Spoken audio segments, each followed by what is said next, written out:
İnsanın tabii ki her bir insanın bir geçmişi var. Her bir insanın bir xətası var.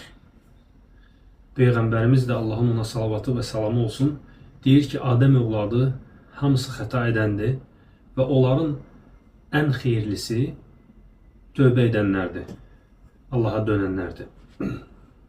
Və bilmək lazımdır ki, insan bu məsələdə heç vaxt ümidsizliyə düşməməlidir. Çünki Uca Allah da Quran-ı Kərimdə bizə ümid etmək üçün çox böyük fürsətlər verib.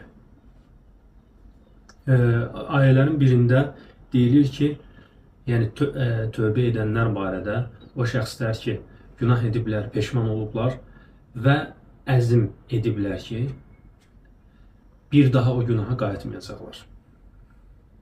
Bunun üzərində əzm ediblər və Allaha tövbə ediblər. Onlar barədə Uca Allah buyurur ki, ancaq tövbə edib iman gətirən və yaxşı işlər görənlər bundan istisnadır. Yəni, Allahın qəzəbinə düçar gəlməkdən istisnadır.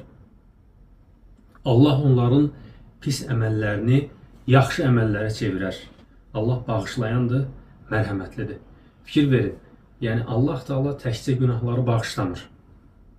Bağışlamaqla yanaşı onları savaba çevirir. Yəni bu nə qədər böyük bir fəzilətdir. Əgər bunu dərk etsək, görərək ki, Rəbbimiz qullarına qarşı nə böyük mərhəmət sahibidir. Nəinki onları əfv edir, onlara cəza vermir. Onunla yanaşı, onların etdiyi günahları hələ üstəlik savab etmiş kimi qeydə alır.